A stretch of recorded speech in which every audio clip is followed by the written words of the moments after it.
let's not keep you all waiting. So, Professor Nicholas Cheeseman, I would be grateful if you can start the debate. And can we have a round of applause for the speakers, please?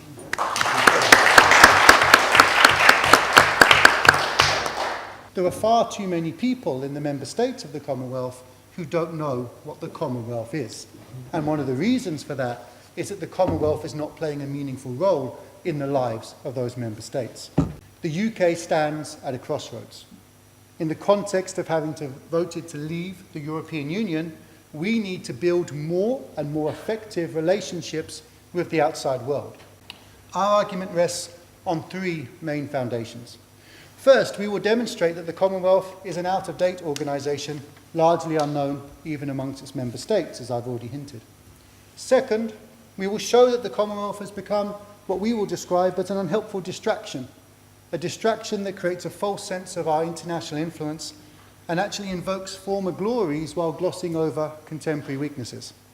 In other words, ladies and gentlemen, instead of investing our time and energy in forging new relationships with countries on the basis of their geostrategic importance, the Commonwealth leads us to do the opposite, to form relationships on the basis of a history that no longer matters to world affairs.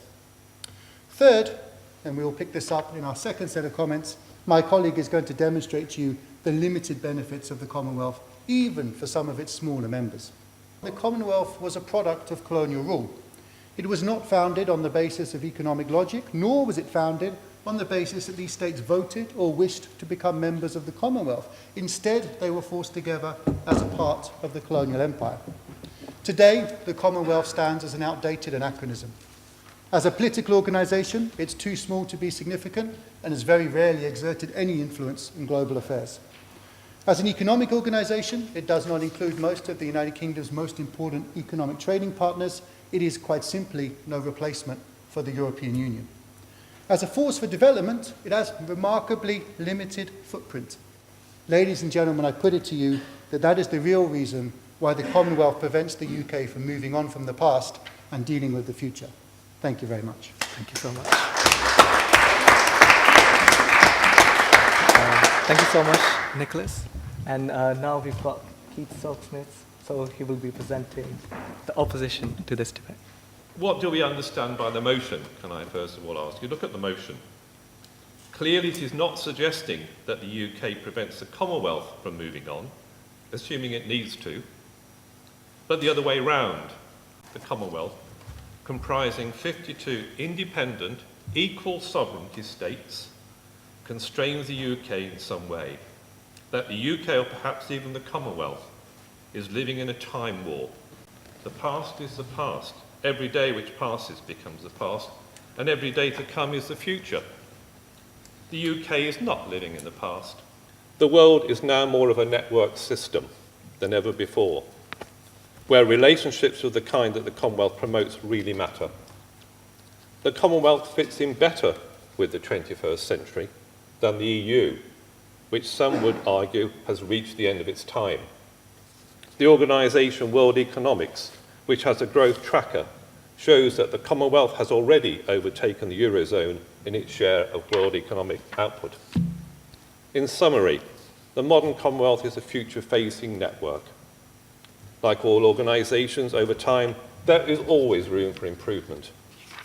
It is part of our future, and one as a socially responsible country with its values to include sustainable development and international peace and security, we should be keen to be associated with and indeed take a lead in. Her Majesty the Queen said in her December 2007 speech to the nation, "In 2018, I will open my home to a different type of family. The Commonwealth has an inspiring way of bringing people together, be it through the Commonwealth Games, which begin in a few months' time on Australia's Gold Coast, or through bodies like the Commonwealth Youth Orchestra and Choir." Ladies and gentlemen, I invite you to reject the notion and the motion before you. Thank you. Thank you so much. Very interesting. Alana, please. Thank you. In terms of the economic and social development, which my argument will focus on, especially with regards to the UK in support of the motion, The Commonwealth is often seen as a cure for Brexit, but it isn't necessarily a good financial deal, though perhaps some might say better than a no deal.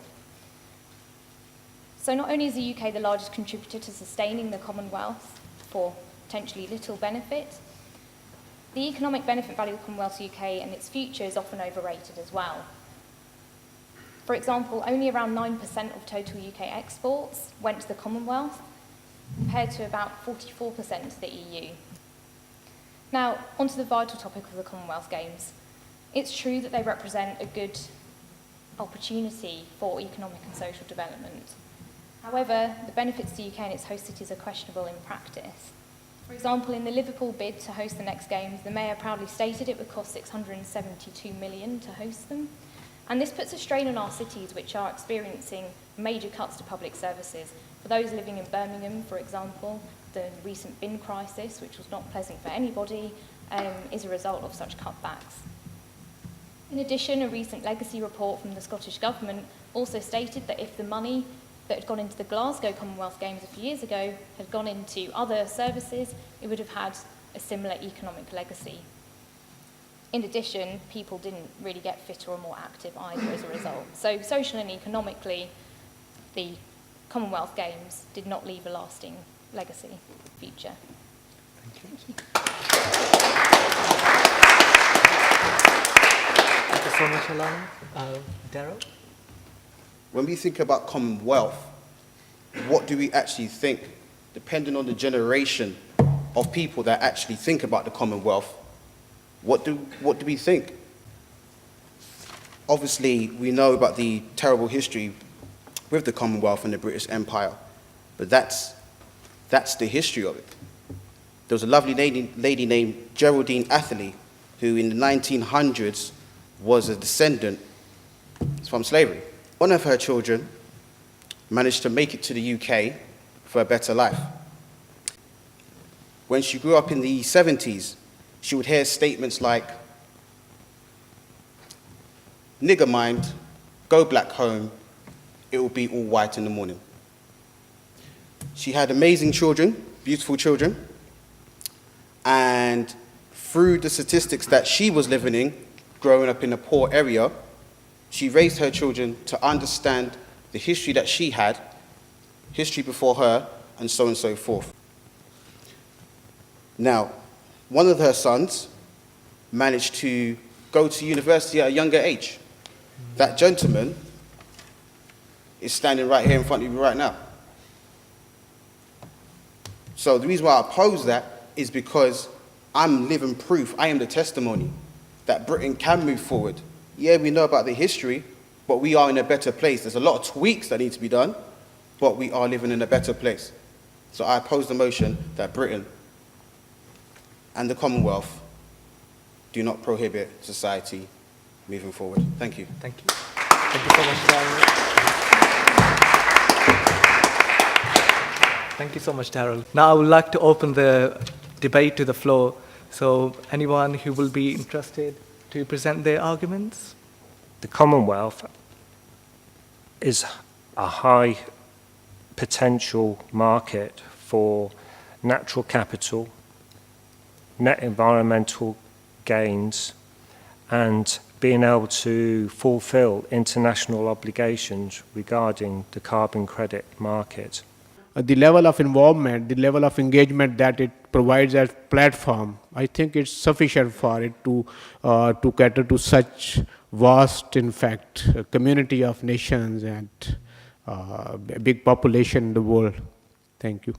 Thank you so much. Moving away from the Commonwealth, the UK would finally acknowledge the shameful past associated with the Commonwealth and our colonial past, and I think that and I think that's even more important for other countries in the Commonwealth to acknowledge that there are other linkages and there is that past, and it can't ever go away from the Commonwealth.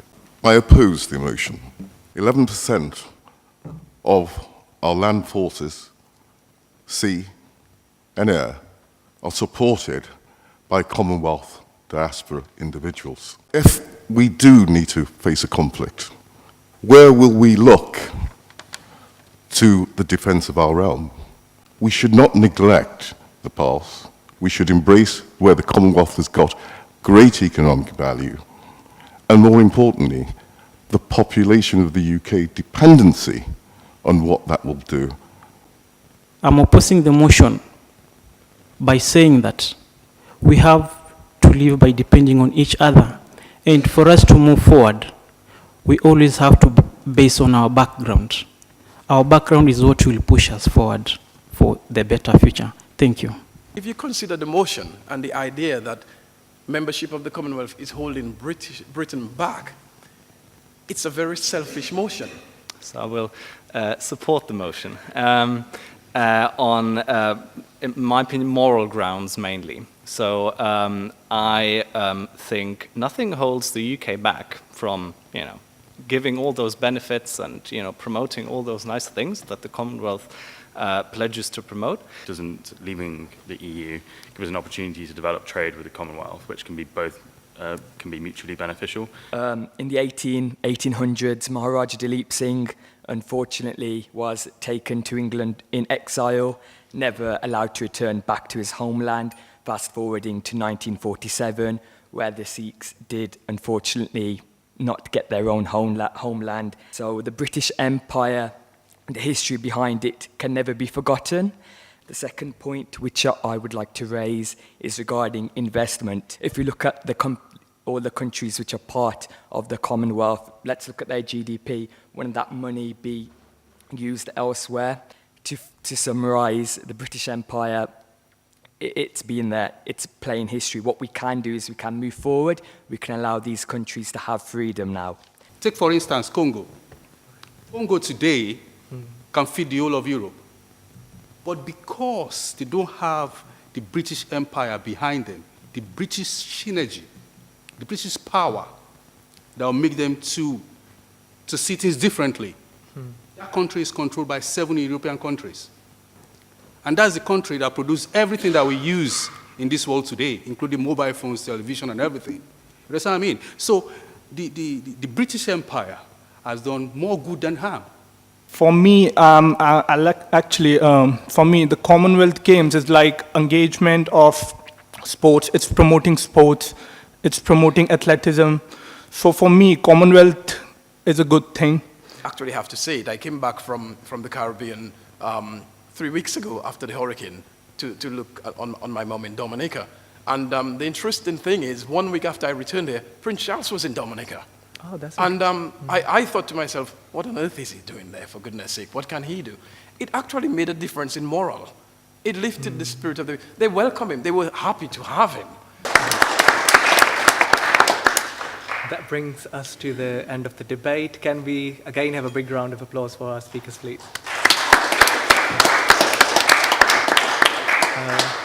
Can I please request the tellers to stand? So I will read the motion again. Then we will vote for the motion, then against the motion, then abstaining. So first of all, I will read the motion, which is, this House believes that the Commonwealth prevents the UK from moving on from the past and dealing with the future. Can everyone raise their hands who are for the motion? Thank you. And anyone who would abstain the motion? Who would like to abstain the motion? Thank you. And anyone who is opposing the motion?